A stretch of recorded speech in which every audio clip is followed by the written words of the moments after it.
E aí pessoal, simbora! Tio Melo TV.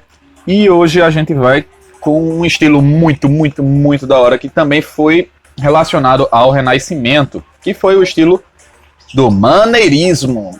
E eu sei que vai ter gente querendo fazer a piada, é porque é maneiro também. Mas é um estilo muito interessante, que ele é paralelo ao nosso querido Renascimento. Deixa eu dar um zoomzinho aqui, massa, tá? E ele surgiu lá em Roma, em paralelo com o Renascimento. E com o Renascimento clássico, por volta lá de 1520 até 1610, a galera. Nossa, ele durou esse tempinho interessante aí, né? Exato. E ele foi de conscientização com a antiguidade clássica. Tem biscoito aqui do lado, minha irmã tá comendo e a gata também. Então vai ter barulho, junto com os passarinhos. Logo, então, ele veio de acordo com a antiguidade clássica, e os artistas passaram também a procurar um elemento que lhe permitisse renovar, desenvolver suas habilidades e todas as suas técnicas adquiridas durante o Renascimento. Perdão aí, porque a habilidade está sem o H, tá certo? Isso aí eu fiz porque eu estava com um soninho massa. Então, seguindo, ele veio com uma inspiração bem interessante, que foi no espírito religioso, já que isso reinava e aparecia muito na Europa. E nesse momento, as reformas religiosas estavam explodindo para tudo que foi lado. E o homem já não era tanto a principal medida do universo como era no Renascimento. Lembrem-se disso, que no Renascimento o ser humano já era o homem lá, o centro de tudo. Então, tudo que vem nas principais características do maneirismo são a estilização exagerada, capricho de detalhe, a arte dos labirintos em espirais, proporções estranhas. Então o tamanho das coisas muda, o formato das coisas muda, e a gente vai ver porque tem alguns exemplos bem interessantes. Já na arquitetura, a gente dava prioridade à construção de igrejas, que criou as inovações, não só com a distribuição de luz e decoração, mas também com muita coisa em volta, a gente vai ver. E a gente tem os arquitetos Bartolomeu Amanati, Jorge Vasari e Palladio. Eu acho que Vasari já é mais conhecido de vocês. Eu espero, porque é muito da hora tudo que ele faz. Então aqui a gente já tem uns exemplos disso. Nossa, Iago, tá longe pra caramba, eu não tô enxergando. Eu vou dar a resolver isso aqui interessantemente agora. Vê só como trabalha a escultura. Vê a riqueza de detalhe dessas esculturas. Presta atenção que está tudo muito bem definido. A escultura de Hércules e o Centauro, de Gian Bologna. Olha só, se liga só nessa riqueza de detalhes absurda que a escultura traz. Desde a questão musculatória da obra do corpo humano, até mesmo o cabelo e o detalhe do que está acontecendo na cena. Aqui do outro lado, olha. Aqui a gente já vem o Rapto de Sabina, de Gian Bologna também. Se liga só na quantidade de detalhes. Parece até uma escultura barroca, né, gente? E aqui, mais um exemplo. The Victory, de Miguel Ângelo Buonarroti. Galera, esse nome não me é estranho. Miguel Ângelo é o nosso querido Michelangelo Buonarroti. Tá certo? O grande Michelangelo, o gênio. Eu dei um zoomzinho a mais porque sempre ajuda. E aqui a gente tem a Madonna da Coglio de Lugno, de Parmigiano. Olha como é que as pinturas eram feitas. Olha o trabalho nessa pintura. A questão de cor, de sombra, de proporção. Isso tudo veio de onde? Veio do Renascimento, que tinha essa questão de dinamizar as cores com a sua proporção e perspectiva. Ver que não era tudo batido mais na mesma imagem, não era tudo no mesmo plano, tinha uma distância.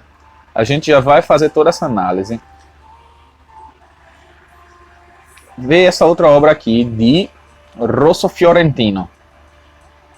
Como ela já funciona com as proporções do corpo humano, trabalhando o ser humano com um físico bem interessante, bem detalhado. Certo?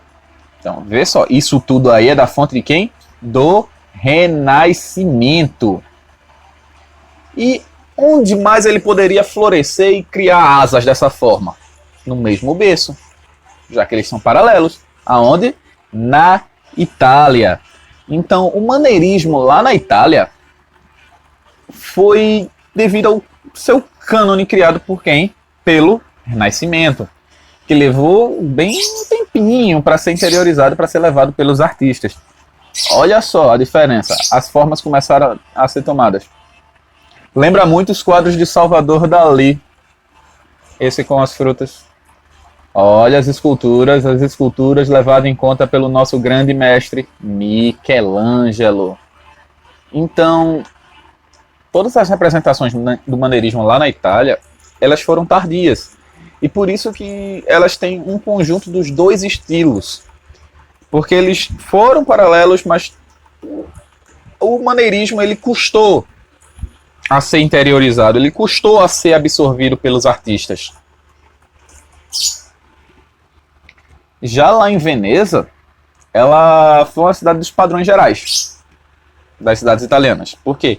Ela era uma cidade de porto, que ela torna-se a porta da Itália para o exterior, ela se torna algo mais importante, vamos dizer assim. Então, onde o Renascimento perdurou mais foi lá em Veneza, até porque ela recebia artistas de fora, ela recebia as pessoas de fora, ela recebia a ciência de fora.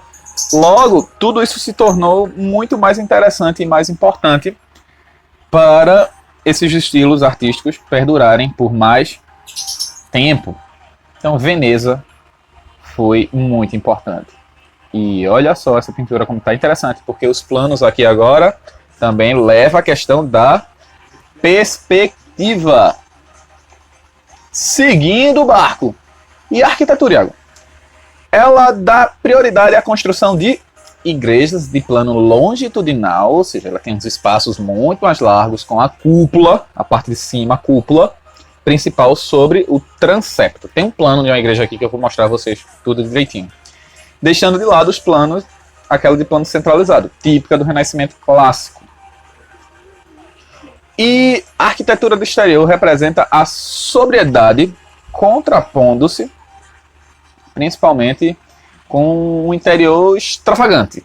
Porque o exterior ele era mais suave, ele era mais tranquilo, mas o interior era bem decorado, era cheio de exageros. Tinha os azulejos, exagero em azulejo, tinha a talha dourada, tinha as esculturas nos altares. E essas igrejas, elas pareciam basicamente palácios, para falar a verdade. E ela tinha porcelana mobiliando tudo direitinho. Era um trabalho digno de mestre. Então, essas características é que a gente vê em guirlanda com frutas e flores, com os balaústres povoados de figuras bem caprichosas, bem delineadas, bem desenhadas, com a decoração muito característica do estilo. Vem os caracóis, as conchas bem volumosas, cobrindo muros e altares, lembrando uma selva de pedra. Ou seja, ela causa uma ilusão e confunde a vista aqueles que olham só por olhar. As igrejas, elas tinham uma grande iluminação de ângulos diferentes, com os coros dela informados pelas escadas em espiral. Eu acredito que alguém já foi numa igreja e para chegar no coro viu que a escada é espiral. A igreja daqui de onde eu moro mesmo, a matriz, tem uma escada em espiral, porque ela é feita em estilo maneirista, e que às vezes não levam a lugar nenhum e só produz aquela singularidade, mas algumas levam até o coro mesmo, tá certo? Bem, e os palácios? Elas tinham formas convexas que permitiam contraste entre a luz e a sombra para prevalecer em um quadrado disciplinado do Renascimento, ou seja, eles faziam o jogo de luz e sombra que também vinha do Renascimento por causa das formas. Assim, deixando o homem também ser visto como principal e única medida do universo. O quadrado, o círculo e a forma perfeita. Levando a decoração de interiores ricamente adornada em afrescos, nas abóbadas, que coroam um caprichoso e refinado estilo. Onde é que a gente tem um exemplo disso? Capela Sistina. O teto da Capela Sistina, que foi pintado por Michelangelo e diversos outros pintores. A gente leva muito essa em consideração porque veja a abóbada dessa igreja como é que ficou. Temos as pinturas da parede até o topo. E a gente tem cada anjinho olhando para um lado com uma aparência diferente. e trouxe isso expressando a necessidade do choque dessas duas épocas, mas também de renovação. Agora a gente tem uns exemplos bem interessantes. Olha só, que legal. Deixa eu dar um zoom aqui. A Biblioteca de Medici Laurenziana. Veja as sombras que estão aqui, ó, que elas são convexas e que permitem um contraste entre luz e sombra prevalecendo sobre a forma quadrada e de um círculo disciplinado ao Renascimento. Elas deixaram de ser consideradas figuras perfeitas. Vê como está tudo bem organizado. Olha só. Mas em compensação, as duas escadas já não tem mais aquela simetria que a gente encontra no Renascimento. Lembrem-se disso, tá bom? A gente tem El Palhaço de Te, com a questão da silhueta dele. Olha só. Todas as estruturas foram inseridas com irregularidades. Elas não são totalmente simétricas. Ou seja, acabou com aquele equilíbrio de tudo ser em eixo igualzinho. Seria eixo simétrico. Eles não vão ser mais todos iguais. E a gente começa a utilizar as colunas de pedra para dividir os espaços entre as janelas, abandonando as três ordens. Que antes tinha 3 espaços, coluninha e saia dividindo. Agora aqui tem uma coluna dividindo cada uma delas. E mesmo assim, se você prestar atenção na imagem, o espaço entre elas não é mais simétrico, não é mais o mesmo. Olha só, a La Piazza del Campigiolo, que eles começaram agora a utilizar as grandes escadarias, como eu havia dito antes, e que veio em caracol e a forma espiral, mas vê só a Piazza como ficou bonita. Essa questão das escadarias serem bem largas, bem complexas e completas.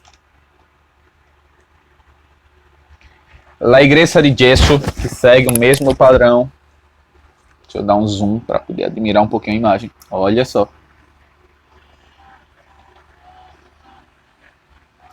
O interior da igreja de gesso. Deixa eu dar um zoom legal aqui. Vê. Logo, a arquitetura do exterior apresentava o quê? Uma coisa bem tranquila. Vocês viram que estava bem sóbrio, bem suave até de se observar. Muita gente, se passar só a vista, vai achar que é um prédio comum. Mas ela apresenta a sobriedade fora. Contrapondo-se ao seu interior. Olha a extravagância do interior. Coberto de ouro, azulejo, as esculturas, as altas colunas e tudo isso. Fora o seu mobiliário, as porcelanas. E ela era ricamente adornada com seus afrescos. As pinturas que estavam nas paredes estavam caprichando muito. E ela expressava com todas as forças que necessitava a renovação. E essa foi a renovação. Olha a igreja. A planta da igreja. Para poder entender aquilo que eu falei. Com a cúpula, olha aí no meio a cúpula, essa parte, o círculo principal sobre o transepto, deixando de lado o plano centralizado. Porque antes isso ficava no meio, para todo mundo ver. A questão do sacerdote. Agora ele deixou isso, foi um pouco mais para frente, se adiantou.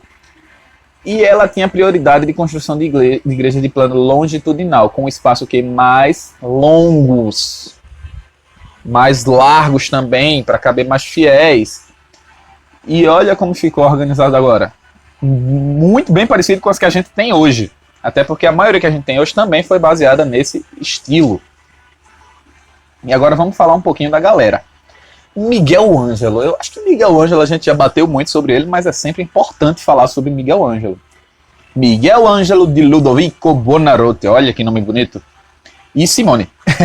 Nasceu na cidade de Caprese, lá na Itália, em 1475. Ele passou boa parte da infância lá em Florença. E Miguel Ângelo foi um grande representante do renascimento das artes plásticas e também um dos maiores rivais de nosso querido Leonardo da Vinci. E sim, foi um dos maiores artistas do seu tempo. Então, na escola lá de Médici, olha que esse nome é pesado, hein? O mecenato. Michelangelo permaneceu lá por um tempo, por uns 2 anos, e recebeu toda a influência artística de todos os pintores possíveis, e escultores também, intelectuais. Ele estudou com a galera que tinha um conhecimento muito bom. Então, ele estava na cidade que era o grande centro de tudo, de toda a produção cultural. Olha só. Seguindo, com Giacomo Vignola. Giacomo Barroso de Vignola. Vê só, meu italiano até que tá razoável, tá misturando com um pouquinho de espanhol, mas é da vida. Ele foi um dos grandes arquitetos maneiristas lá da época dele, referido muitas vezes somente como Vignola. E suas grandes obras-primas são a Villa di Fermense, em Caparola, e La Chiesa de Gesso, dos jesuítas, lá em Roma, que a gente já observou essas duas gravuras. E isso tudo é do nosso querido Vignola. Seguindo, já lá em Roma, a gente segue com a família papal do Farnese, que trabalhou com Michelangelo e influenciou profundamente lá no seu estilo. A partir disso, Vignola acompanhou o trabalho de Michelangelo. Lá na Basílica de São Pedro, construiu duas de suas cúpulas subordinadas de acordo com os planos de nosso querido Michelangelo. Olha só, olha como ficou bonito. Que projeto! Então, gente, eu espero que tenham gostado. Tamo junto. É nóis. E se precisar, é só chamar.